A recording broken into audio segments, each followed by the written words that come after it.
6일간의 창조에서도 첫째 날, 둘째 날, 셋째 날 이것이 하루 24시간을 얘기하는 것이 아니고 그 안에는 이 만유 안에, 이 물질 세계 안에서 하나님 나라를 성취하는 그런 심판과 구원에 대한 비밀한 계시들을 담아놓은 거예요. 그래서 첫날부터 엿새 날까지 풀면은 앞으로 이렇게 심판과 구원을 할 자들에 대한 실체를 증거하고 그 구속사에 대한 비밀들을 다 거기다 함축해놨어요. 그리고 하나님이 언제 추수할 것 같은 그런 하나님의 시간표까지 다 계시해놓은 것이 6일간의 창조 기사입니다. 그래서 이 창세기 1장 1, 2절의 말씀과 이제 6일간의 창조하고 같이 연계해서 말씀을 풀어드리기를 원합니다. 그래서 마태복음 6장에 말씀하셨어요. 먼저 그의 나라와 그의 의를 구하라. 하나님의 나라와 하나님의 의를 구하라. 그리하면 모든 것을 더하리라. 이 예수님의 말씀은요, 참으로 지혜 중에 지혜이세요. 왜? 이 한 구절, 하나님의 나라와 그의 의를 구하라는 그 말씀 한 구절이 창세기 1장 1, 2절의 말씀을 풀어주는 말씀이에요. 이 땅에 예수님이 오셔고 초림과 재림, 율법의 선지자를 예비하고 노아를 예비하고 다 하셔서 계시록의 그리스도의 계시까지 다 기록한 그 비밀한 것은 창세전에 하나님의 경륜 안에 있었던 그의 나라와 그의 의를 구하는 비밀이 그 안에 다 있는 거예요. 이것을 구하려면 반드시 성령의 기름 부으시지 않고는 구할 수 없다는 거예요. 하나님의 나라가 뭡니까? 하나님의 나라와 그분의 의가 뭡니까? 하나님의 나라를 완성하기 위해서는 하나님께서 먼저 영혼의 생명을 창조하셨지만 이 영혼의 생명은 완전한 형체를 이룰 수 없는 영적 세계에서의 생명이기 때문에 우리의 육안으로는 볼 수가 없어요. 그런데 이 영혼의 생명을 담을 하나님의 집을 짓기 위해서는 물질 세계에서 육의 몸이 있어야 된다는 거예요. 사람이 있어야 된다, 사람. 그 사람이 하나님의 집이에요. 그 사람 안에 어떠한 생명이 담겼느냐에 따라 그의 정체성이 결정되는 거예요. 그가 어떤 열매인 것을 결정되는 거예요. 그 열매가 결정되는 것은 창세전에 하나님의 보좌에 어린 양의 생명책과 다른 생명책과 여러 책에 기록되어 있는 자들의 실체예요. 그것이 이 땅에서 드러나는 거예요. 예수님 오셔서 씨 뿌리는 비유로 그 열매들을 얘기해 주시는 거예요. 비유로. 그래서 근데 그 하나님의 의는 영혼의 생명을 창조하셨지만 그 영혼의 생명은 하나님 새하늘과 새 땅을 완성하는 그곳에서는 그 영혼의 생명이 이 물질 세계에서 하나님의 집 육의 몸에 담겨서 그들이 생명의 부활체로 되어서 하늘 보좌로 들어오는 것이 하나님의 의예요. 하나님의 나라의 완성은 그 여자의 부활과 남자의 부활의 그 생명들을 이 땅에서 부활의 생명으로 만들어서 그들을 하늘 보좌로 들어왔을 때 그 일을 이루기 위해서는 반드시 예수님이 먼저 이 땅에 말씀이 성육신 되어서 오셔야 되고 그 육신 안에 하나님의 성령, 그 복음의 아들의 열매가 씨가 있기 때문에 그분은 반드시 이 땅에서 죽은 자들 가운데서 부활의 첫 열매가 되셔야 돼요. 첫 열매가 되셔야지만 예수님이 하늘나라로 들어갈 수 있는 거예요. 이 신령한 몸으로 부활하지 못한다면 예수님은 하늘나라 들어가지 못해요. 아무리 메시아라 해도 들어갈 수가 없어요. 그래서 그 예수님이 하나님 나라를 들어가기 위해서는 반드시 그분 안에도 성령의 세례가 임해야 되는 거예요. 성령의 기름이 부어져야지만 그분이 이 땅에서 최초로 성령의 약속을 받은 아들의 명분으로 세워지는 거예요. 그래서 하늘 문을 여시고 사람들 가운데서 저 예수가 내 사랑하는 독생자 아들이라고 얘기하는 거예요. 하나님이. 왜? 그 예수님은 우리의 육이랑 똑같은 몸을 가지고 오셨지만 그분 안에는 성령으로 잉태가 되었기 때문에 성령의 생명이 들어가 있는 거예요. 그 성령의 생명으로서 이 땅에서 성육신했을 때 그 육의 몸이 하늘나라로 들어갈 수 있는 하나님의 의는 그 예수님이 아버지께로 다시 들어가는 것이 하나님의 의예요. 그 의인데 그 의는 반드시 예수님이 이 땅에서 육의 몸이 돌아가셔야지만 3일 만에 부활할 때 그 안에 있는 살리신 영, 그 영이 그의 몸을 신령한 몸으로 부활을 시켜야지만 그분이 승천할 수 있는 거예요. 할렐루야. 아무리 그분이 성육신 하셔서 성자라 하더라도 그분의 몸은 신령한 몸으로 부활되지 않고서는 하늘 보좌로 들어갈 수가 없어요. 그렇다면 하나님의 나라와 그의 의를 성취하는 분이 바로 예수님이에요. 그분이 들어가셨기 때문에 이 땅에 우리의 사람들 안에 있는 그 자녀들, 여자와 남자의 그 부활의 생명들이 하늘 보좌로 들어갈 수 있는 새롭고 산 길인 구원의 길을 열어주신 거예요. 열어주셨기 때문에 예수님이 메시아가 되는 거예요. 할렐루야.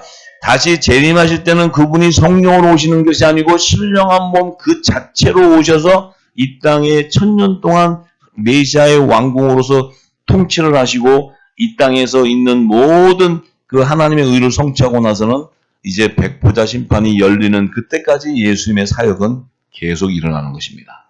할렐루야. 하나님의 나라와 그의 의가 무엇인가를 우리가 지금까지 정확하게 성경적으로 증거하지 못했어요. 그래서 이 성경적인 증거는 장차 초림의 독생자, 그 예수님이 부활의 첫 열매로 하늘 보좌로 다시 들어가는 것이 하나님 나라와 그의 의를 성취하는 거예요.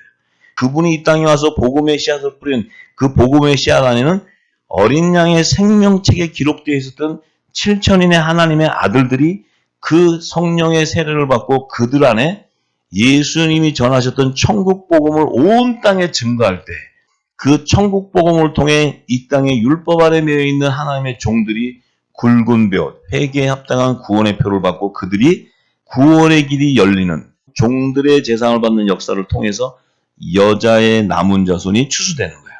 야곱의 남은 자손이 추수되는 거예요.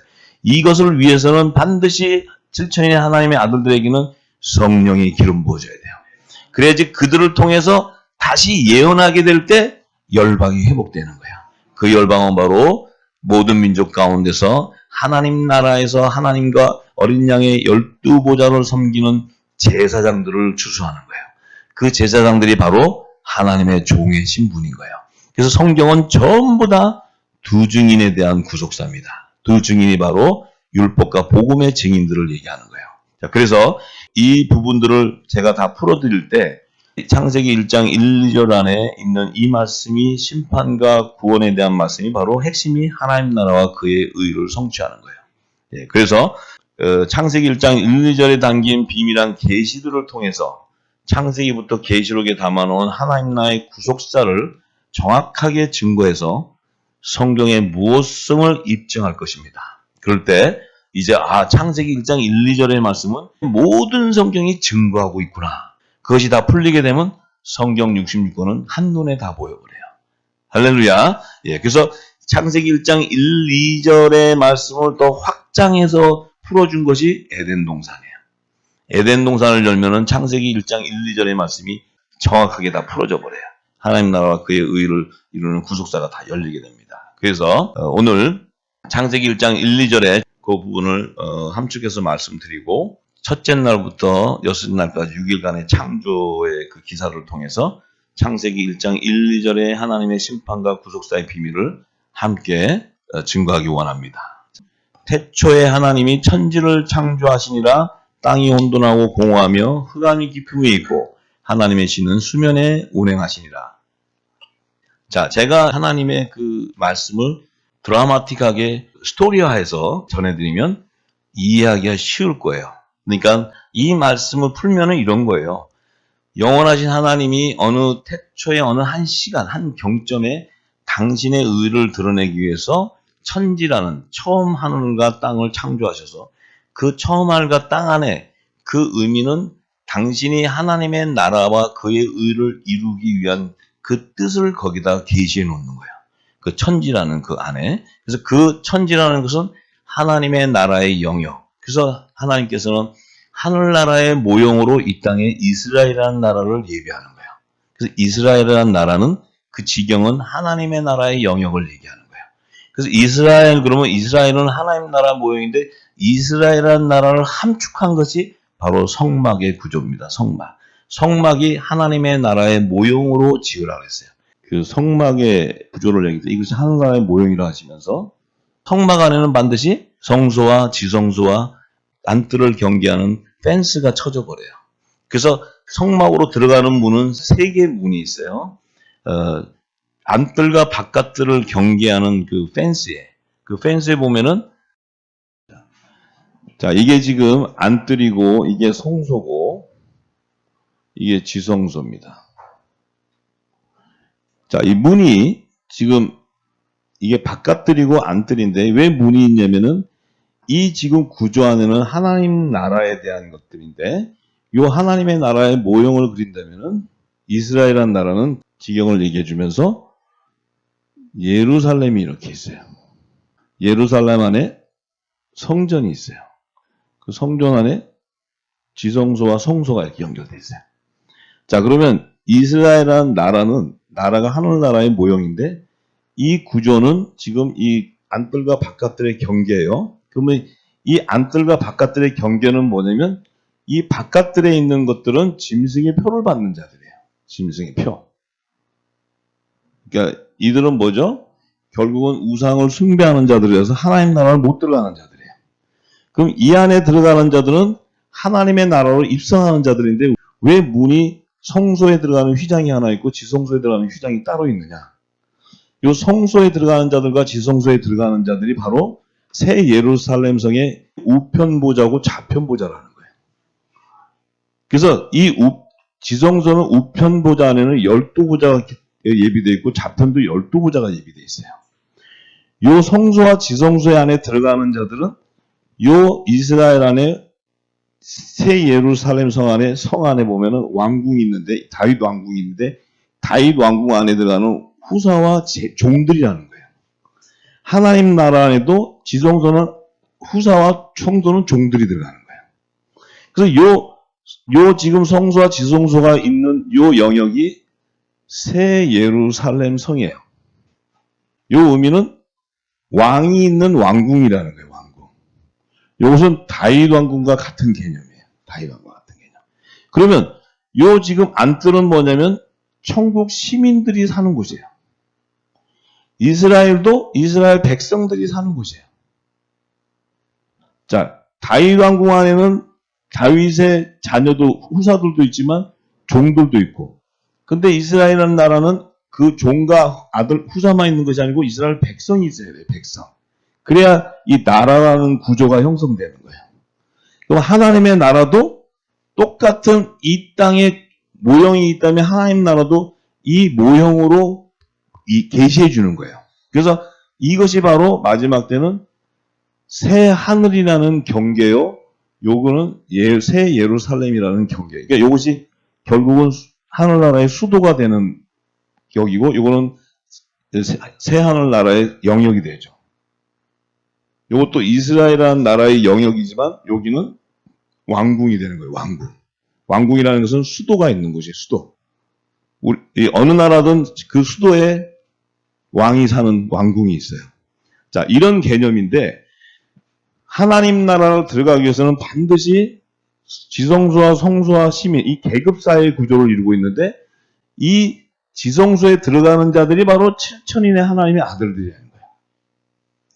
이 성소에 들어가는 제사장들이 14만 4천의 하나님의 종들이라는 거예요. 이 천국 시민은 바다의 모래와 같은 수많은 자들이 천국 시민으로 추수되는 거예요.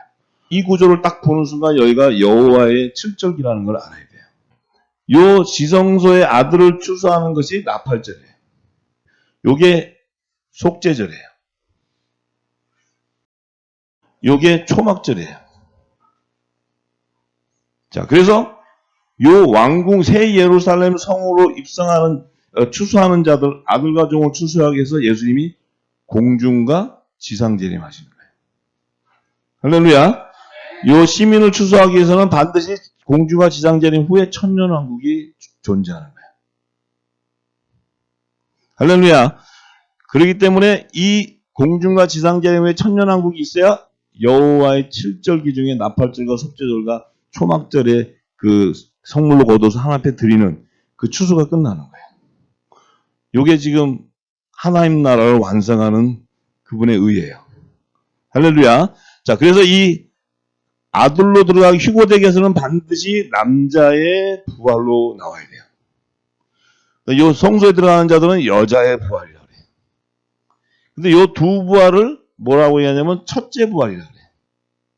공중과 지상 재림으로 추수되는 자들을 첫째 부활인데 이 왜 첫째 부활이냐? 요 첫째 부활은 아브라함의 4대손들의 믿음의 열매들을 거두는 거예요. 그래서 요들은 왜 믿음의 열매냐면 요들은 복음의 공동체고 요들은 율법의 공동체. 그러니까 하나님께서 이 땅에 두 언약을 주셨는데 두 언약은 내가 너희들을 구원해 주겠다는 언약이야. 근데 두 언약이 바로 율법과 복음의 언약이야. 근데 율법으로는 복음의 그림자이기 때문에 완성을 이루지 못하기 때문에 복음이신 예수님이 오셔서 새 언약의 말씀을 선포해 주는 거예요.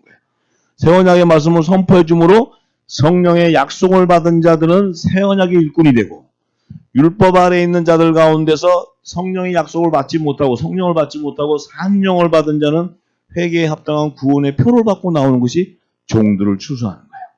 그 외에는 모두가 쭉정이나 가라지는 다 666의 열매로 다 불로 태워지는 거예요. 할렐루야. 그래서 이 밖의 세상은 짐승의 표를 받는 자들은 666의 자손들이에요. 열매 자손들. 자, 이것이 지금 성경의 전체적인 구조예요. 이 구조를 이루기 위해서 창세기 1장 1, 2절에 심판과 구원에 대한 계시가 열리는 거예요. 이것이 성경의 모든 하나님의 구원에 대한 팩트예요. 이것을 가지고 성경을 들여다보면 전부 다 열려버리는 거예요.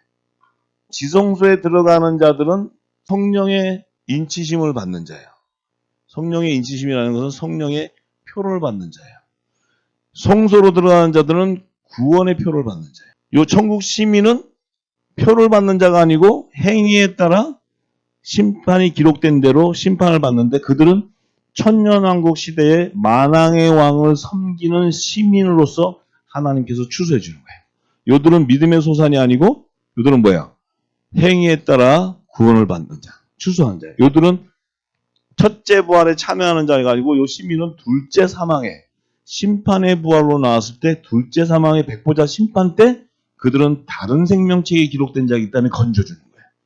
할렐루야. 그래서 요들은 반드시 천년왕국 때 추수되는 자들이에요. 자, 요 성경의 구조만 딱 알면 성경은 다 풀어진 거예요. 더도 없어요. 이것을 풀기 위해서 구약과 신약의 모든 제사의 제도 무슨 해가지고 다 비유로 씨 뿌리는 제 또 뭐 절기부터 시작해서 전부 비유로 하는 거예요. 할렐루야. 자, 그래서 요것은 물질 세계에서 하나님이 완전한 부활의 생명체로 신령한 몸으로 부활시켜서 하늘 보좌로 들어가는 계시고 이제 창세기 1장 1, 2절의 말씀은 요 생명체들의 생명의 근원인 영과 혼의 생명을 창조한 거예요. 영과 혼의 생명, 그 영과 혼의 생명은 육안으로 볼 수 없지만 그것은 바로 생명의 근원이 되는 거죠. 생명의 근원. 우리 안에 육의 몸에 생명이 있지만 육의 몸의 안에는 어떠한 씨, 하나님의 약속의 씨가 담겨있느냐에 따라 그 사람이 그 정체성이 결정돼 버리는 거예요. 할렐루야. 저와 여러분들 안에는 복음의 씨가 만약에 천국 복음의 말씀이 열매가 맺혔다면 반드시 여러분들은 성령의 약속을 받은 자로서 반드시 하나님의 아들의 열매가 되버려요. 그렇기 때문에 그의 입술에서는 반드시 천국 복음이 증거되게 돼 있어요. 입술의 열매를 통해서 알게 되죠. 그래서 그들을 성령의 약속을 받은 자라고 해요. 그런데 하나님의 종들은 예수님이 오시기 전에는 율법의 계명을 믿음으로는 증거를 받았지만 성령의 약속을 받지 못한 자예요. 그렇기 때문에 그들은 율법의 종이 되는 거예요. 천하장 일꾼. 그리고 또 신약 시대에도 종은 예수 그리스도가 우리의 구원주인 것을 믿음으로는 증거받지만 그들은 성령의 약속을 받지 못한 자예요. 그렇기 때문에 그들은 계속해서 주의 재림 때도 구원주가 오는 것을 기다리는 거예요. 주의 재림 때는 만왕의 왕을 영접해야 되는데 그들은 어린 양 구원주로 오시는 것을 기다려요. 그래서 그들은 반드시 휴거되지 못하고 지상 재림하는 시온산에서 입성되는 거예요. 근데 하나님의 자녀는 만왕의 왕을 영접하는 그리스도의 의옷을 입기 때문에 그들은 휴거돼 버리는 거예요. 혼인잔치의 청함을 받게 되는 거예요. 그 씨의 열매 결정체에 따라 남자와 여자의 부활의 생명체가 결정돼 버려요. 할렐루야. 이제 이들을 증거하기 위해서 지금 창세기 1장 1, 2절의 말씀이 짐승의 표를 받는 자들과 구원의 표를 받는 자들과 성령의 표를 받는 이 영혼에 대한 것을 창조하시고 이들에 대한 심판과 구원에 대한 비밀한 계시를 창세기 1장 1, 2절에 함축해 놨어요. 이제 그 얘기를 아시고 제가 1절, 2절을 풀면은 이해가 빨라요. 할렐루야. 예. 자, 그래서 이제 이해가 되셨죠? 대충 팩트만 이해를 하세요.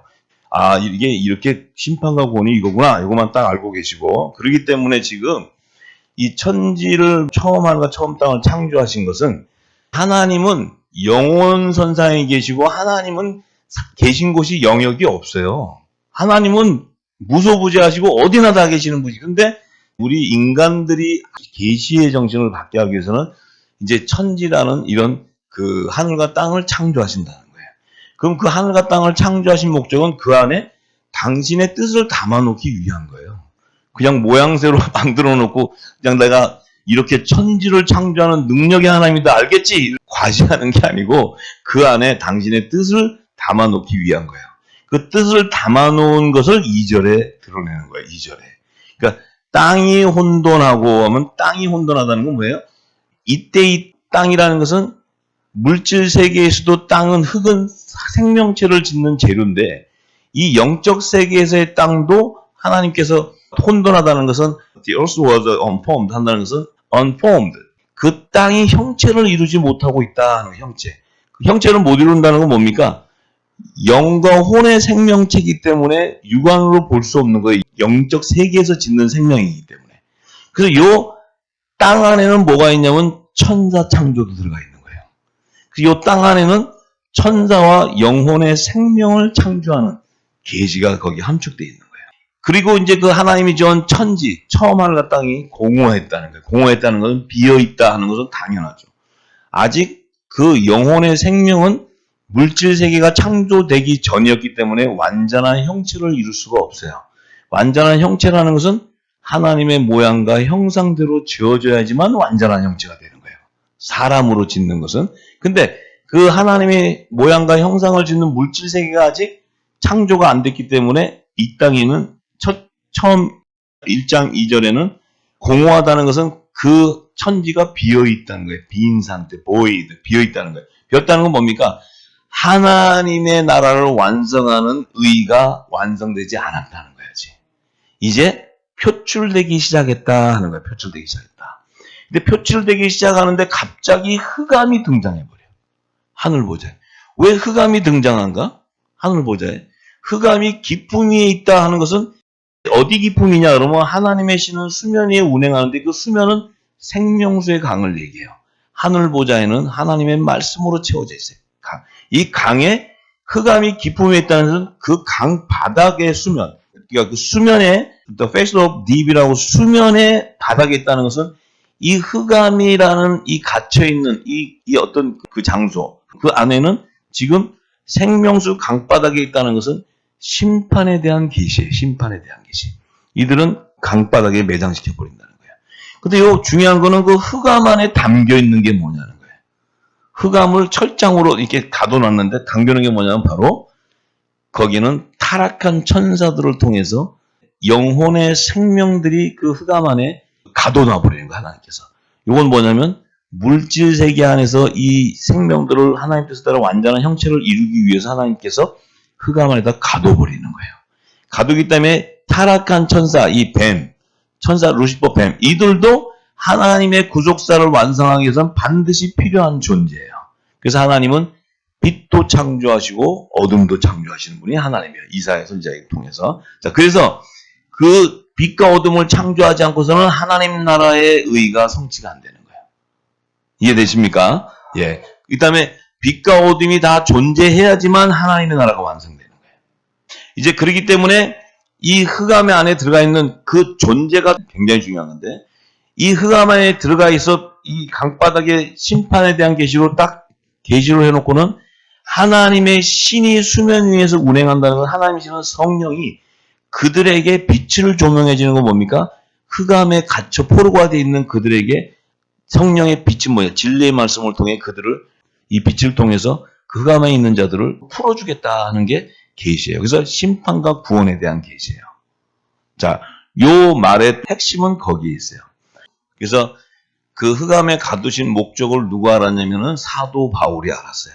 사도 바울이 알고 로마서 11장 32절에서 33절에 사도 바울이 이렇게 증거합니다. 하나님이 모든 사람을 순종치 아니하는 가운데 가두어 두심은 모든 사람에게 긍휼을 베푸려 하심이라. 깊도다 하나님의 지혜와 지식에 부요하며 그의 판단은 측량치 못할 것이며 그의 길은 찾지 못할 것이로다. 자, 왜 사람들을 순종하지 아니하는데 가둬둔다는 것은 흑암 안에다 가둬둔다는 거예요. 이해되시죠? 가둬두는 것은 모든 사람에게 긍휼을 베푸는 것은 진리의 빛을 증거해서 구원해 주기 위한 거라는 거예요. 그래서 예수님이 오셔서 이 땅에 주의 영이 내게 임하신 것은 이 성령의 기름 부음 받은 것은 이 땅에 포로로 잡혀 있는 자들을 자유케 해주기 위한 거라는 거예요. 예수님이 전하는 천국 복음은 성령이 전하는 진리의 빛이에요. 진리의 말씀. 이것을 전할 때 흑암 안에 갇혀 있던 눌린 자들과 포로된 자들을 병든 자들을 치유해주고 풀어주기 위함이라 그래요. 이것이 바로 창세기 1장 1, 2절에 흑암 안에 갇혀진 자를 성령이 수면에서 조명하는 거예요. 예수님이 오셔가지고 조명해 주는 거예요. 그 말씀이 있었기에 죄와 사망의 법에 매여있던 우리가 생명의 성령의 법으로 자유해져 버리는 거예요. 할렐루야. 사도 바울의 로마서든 고린도전서든 모든 말씀은 다 어둠 안에 우리가 갇혀져 있다가 생명의 성령의 법을 통해서 우리가 자유해줌으로써 부활의 생명체가 되어버렸다는 거예요. 부활되지 않고서는 하늘나라로 들어갈 수 없다는 것이 사도 바울의 복음서예요. 복음서. 할렐루야. 자, 그래서 이 흑암의 깊은 에 가둬놓은 이유는 바로 유다서 1장 6절에 증거하죠. 또 자기 지위를 지키지 아니하고 자기 처소를 떠난 천사들, 이것이 타락한 천사들이에요. 이 타락한 천사들이 영혼의 생명을 미혹해서 하나님께서 큰 날의 심판까지 영원한 결박으로 흑암에 가둬둬 버린다는 거예요. 그래서 우리 인간은 예수님이 오시기 전까지는 율법 아래서 죄와 사망의 법에 매여 살게 되어 있어요. 2000년 전에 오신 예수님이 이른비의 성령이 강타하는 오순절날 사도들에게 기름 부어짐으로써 그들이 천국 방언, 새 방언으로 성령이 말하시기에 따라 말하기 시작했어요. 그것이 바로 예수님이 전하셨던 천국 말씀을 증거하기 시작한 거예요. 흑암에 갇혀있던 자기들이 생명의 성령의 복으로 해방돼 버렸다는 거예요. 포로에서 풀려났다는 거예요. 자유해지면서 그 성령의 세례를 통해서 그들이 뭐예요? 다시 하나님 나라의 예언을 선포하기 시작하는 거예요. 자, 그것이 지금 2000년 후에 우리 지금 이 땅은 늦은 비가 임하는 땅이 됐어요. 늦은 비가 임하는데 이 늦은 비는 이제 마지막에 모든 민족이 다시 예언해야 되는 영원한 복음이 나오기 시작하는 거예요. 할렐루야. 이 영원한 복음은 영원히 구원받는 복음인 거예요. 생명의 복음이 부활을 일으키는 말씀이라는 거예요. 그래서 이 말씀은 그리스도의 재림에 대한 모든 계시, 하나님 나라의 심판과 구원에 대한 비밀이 기록된 작은 책의 비밀이 다 열려버리는 거예요. 그래서 다니엘서와 계시록이 다 열려버리는 거예요. 전부 다. 할렐루야. 다니엘서와 계시록이 다 열리면 결정체는 뭐냐면 창세기 1장 1, 2절이에요. 이 첫째 날에 하나님의 창조 기사도 바로 창세기 1장 1, 2절을 풀어주는 말씀이에요. 1장 3절에서 5절의 말씀 함께 봉독하기 원합니다. 하나님이 가라사대 빛이 있으라 하심에 빛이 있었고 그 빛이 하나님의 보시기에 좋았더라.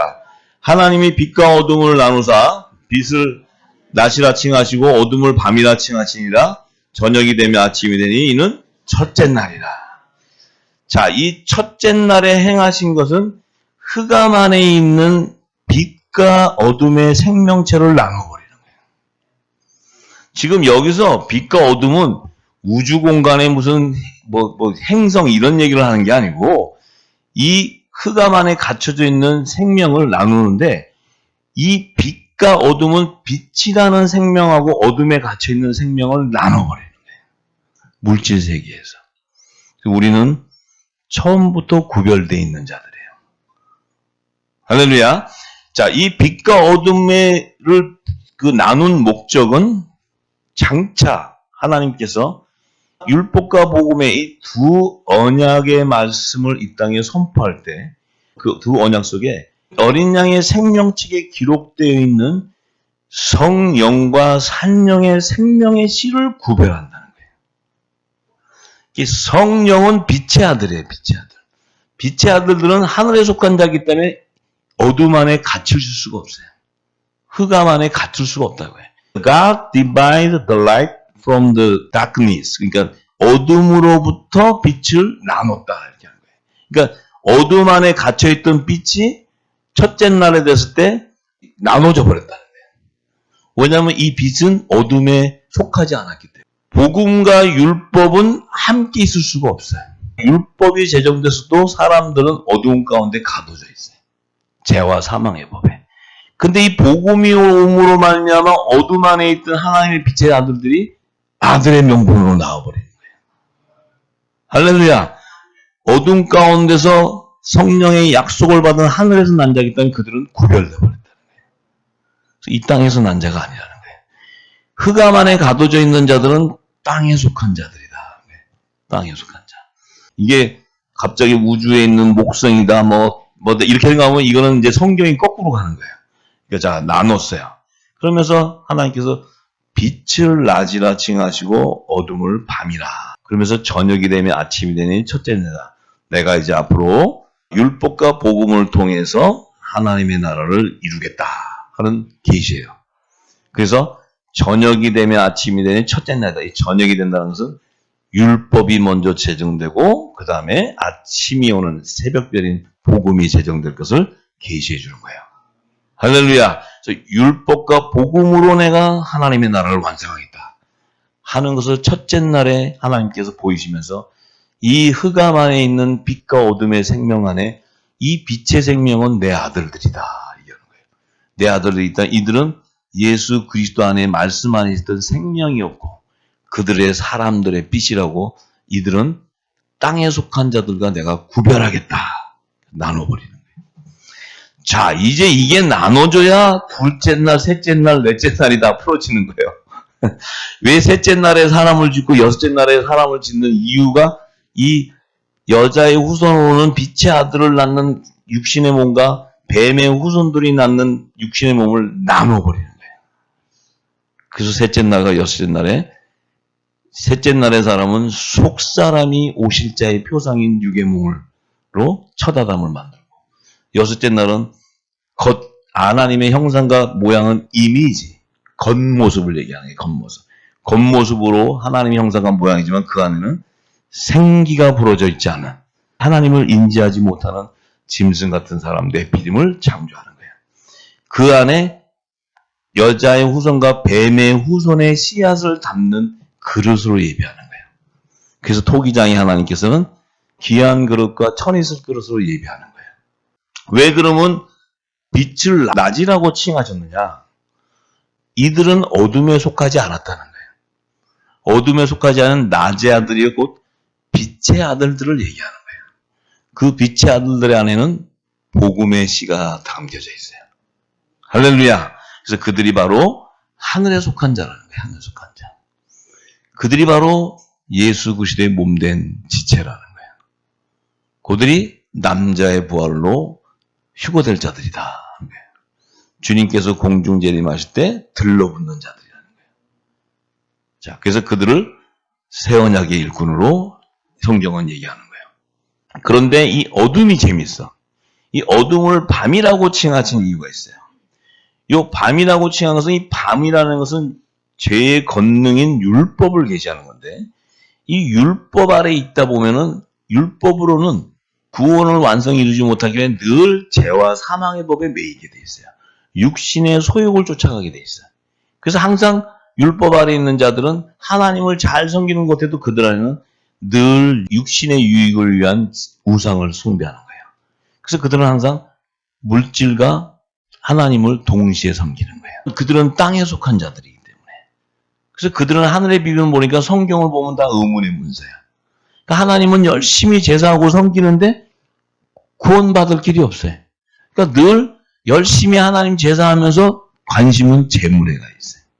누구냐면 이 땅에 속한 자들은 늘 죄와 사망의 법을 메어서 포로가 되는데 그 포로된 안에 보니까 이 첫 언약의 일꾼이 하나님의 종들도 그 안에 들어가 있는 거예요. 그리고 어둠에 속한 마귀의 자녀들도 그 안에 들어가 있어요. 그 안에 야곱의 남은 자손을 구해주는 종들이 있고 그 나오려면 그 안에서 회개에 합당한 구원의 표를 받아야지만 나와요. 요들은 반드시 흰 옷을 입고 나와야 돼. 하나님의 자녀는 그리스도의 옷을 입고 나오는 거예요. 빛의 갑옷을 입고 나오는 거예요. 그래서 이 어둠 안에 있는 것이 하나님의 종들이 제사장 나라 안에서 야곱의 남은 자손을 추수하는데 그들도 이 가나안 땅에 들어가 보니까 제사는 맨날 1년에 한 번씩 회개하는데 그 가나안 땅의 우상들을 섬기는 제단 번질번질하고 뭐 금으로 바르고 이게 너무 좋아 보이는 게 이게 너무. 그냥 아버지 하면서 그냥 겉으로는 거룩한 척. 하나님 말씀도 없는데. 이게 지금 이 땅의 현실이에요. 뭐야? 어둠 안에 있기 때문에 어둠 안에. 땅에 속한 자이기 때문에. 그래서 그들은 반드시 그들이 나오려면 회개에 합당한 구원의 표를 받아야 돼. 그들의 육신의 몸에 예수의 피로 씻어져 나와야지만 그들은 정결한 몸을 가질 수 있는 거예요. 하나님의 자녀들은 단번에 예수 그리스도의 그 세례를 통해서 제상을 받고 나면 바로 다시는 불법을 인정하지 않는 성령이 거하는 거룩한 성전이 되어버려요. 성전이 되기 때문에 그들은 그들의 죄를 하나님께서 인정하지 않는다는 거예요.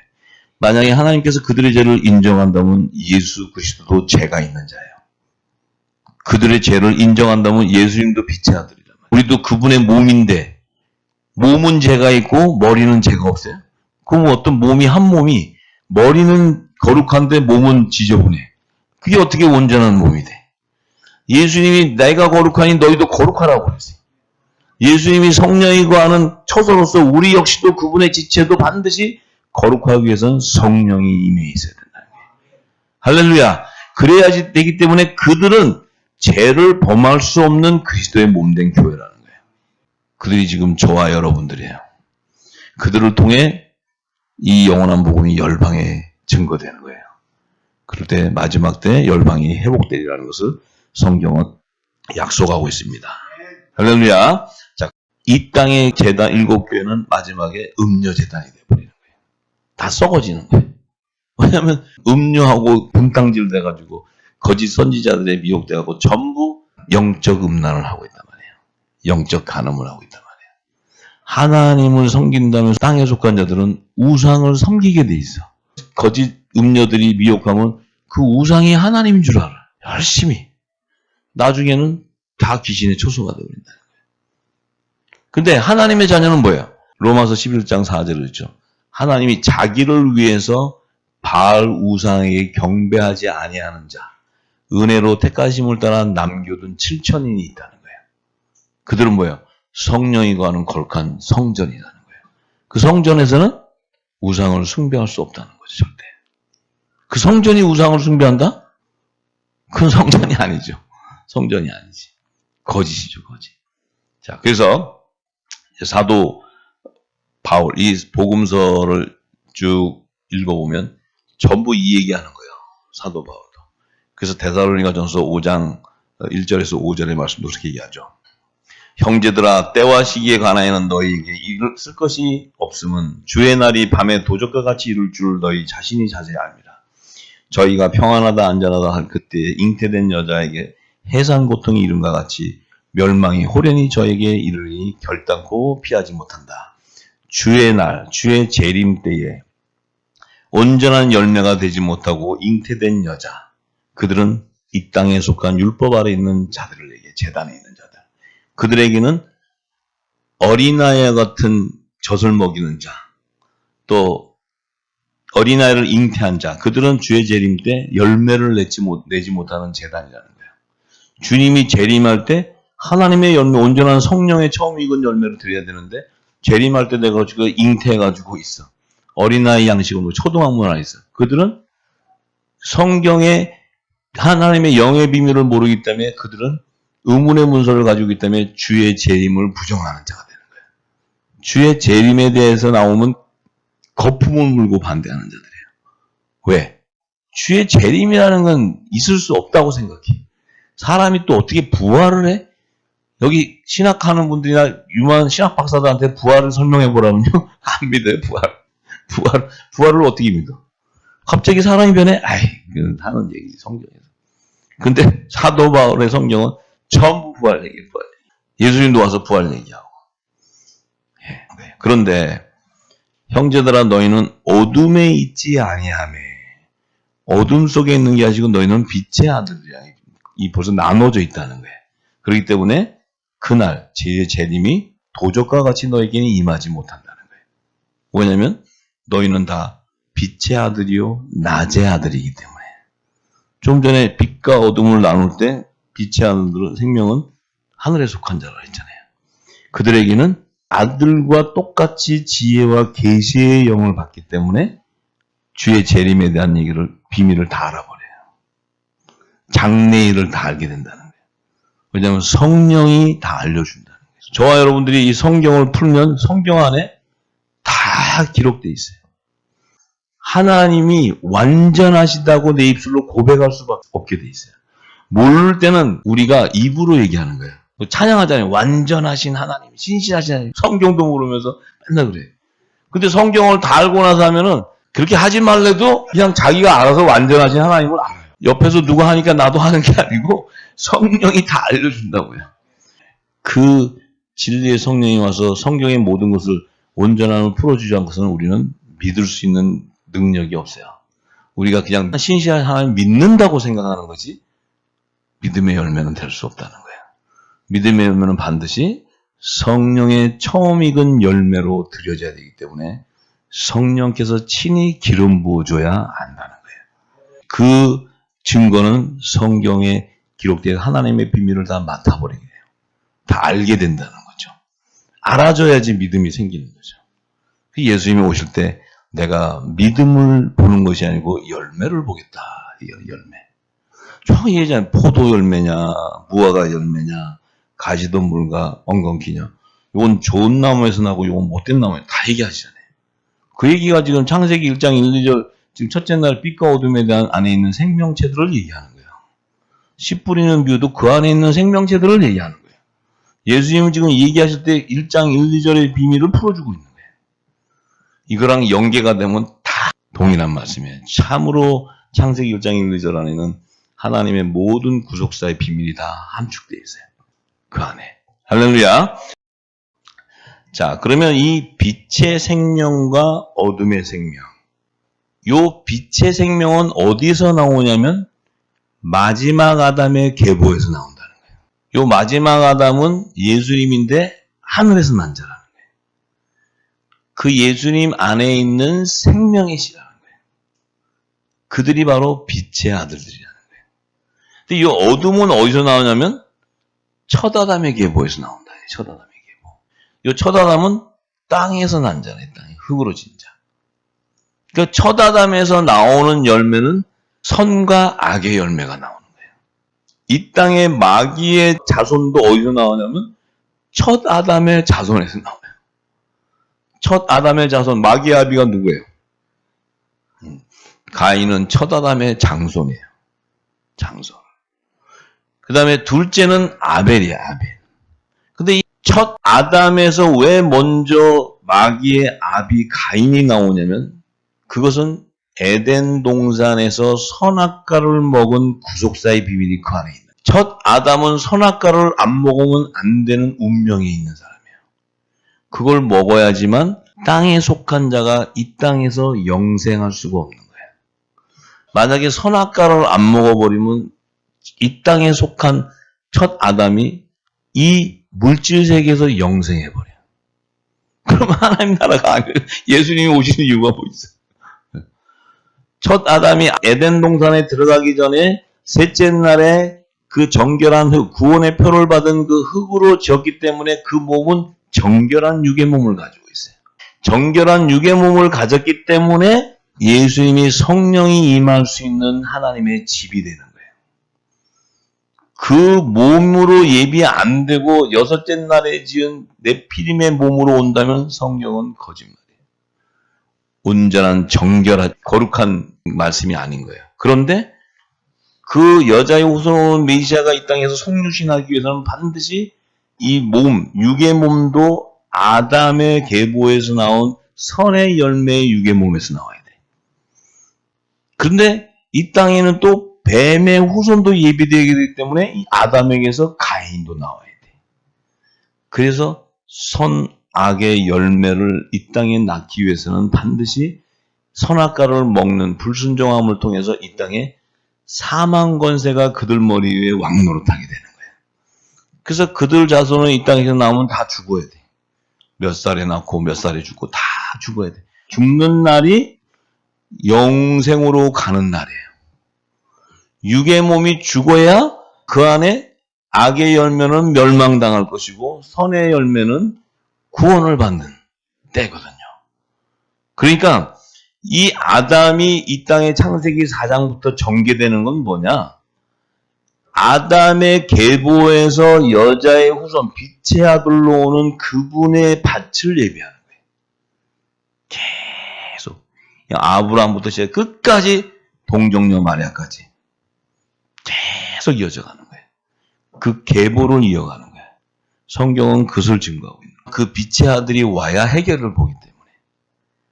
그래야 빛의 아들이 와서 그분이 새 언약의 말씀을 이 땅에 선포해 줘야지만 그 죄와 사망의 법에 매여 있던 하나님의 아들들이 자유케 되어버려요. 새로운 피조물로 거듭나게 되는 거예요. 그래서 우리의 몸은, 육의 몸은 첫 아담의 자손같이 이 땅에 지은 사람의 모양이지만 우리는 하늘에서 난 자예요. 왜 하늘에서 났냐면 성령의 약속을 받은 자이기 때문에. 성령의 세례를 통해서 내 안에 예수님이 전하신 새 언약의 말씀이 채워지기 때문에 그래요. 그 새 언약의 말씀이 바로 그리스도의 의의 옷이에요. 그것이 바로 빛의 갑옷이라는 거예요. 그 의의 옷을 입어야 우리가 휴거되는 거예요. 그 휴거가 되는 그 자가 바로 빛의 생명으로 태동한 하나님의 아들들이에요. 할렐루야. 자, 그 얘기를 창세기 4장은 다 증거합니다. 그래서 이제 창세기 4장을 열 때 이제 에덴 동산도 열고 열면은 이게 구체적으로 다 또 증거될 거예요. 제가 지금 맛배기로 보여주는 게 지금 이게 예고편. 본편도 하면서 예고편도 같이 넣어줘야 돼. 그래야지 이거랑 연결되면서 이렇게 되는구나. 이제 알게 돼요. 예. 자, 그래서 결국은 그 빛의 생명은 좋은 나무에서 포도 열매로 나오게 되죠. 그런데 어둠에 있는 무화과 열매는 생명나무 잎사귀로 회복해줘야 되기 때문에 그들에게는 이 천국 복음을 통해서 그들이 제사함을 받는 그 세례가 임해야 되는 거예요. 그래서 그들에게는 예수의 이름으로 죄를 사함받는 세례를 받게 되고 하나님의 자녀들은 그뿐만 아니고 그 받은 이후에 성령의 선물을 받게 되는 거예요. 그것이 하나님의 아들들이에요.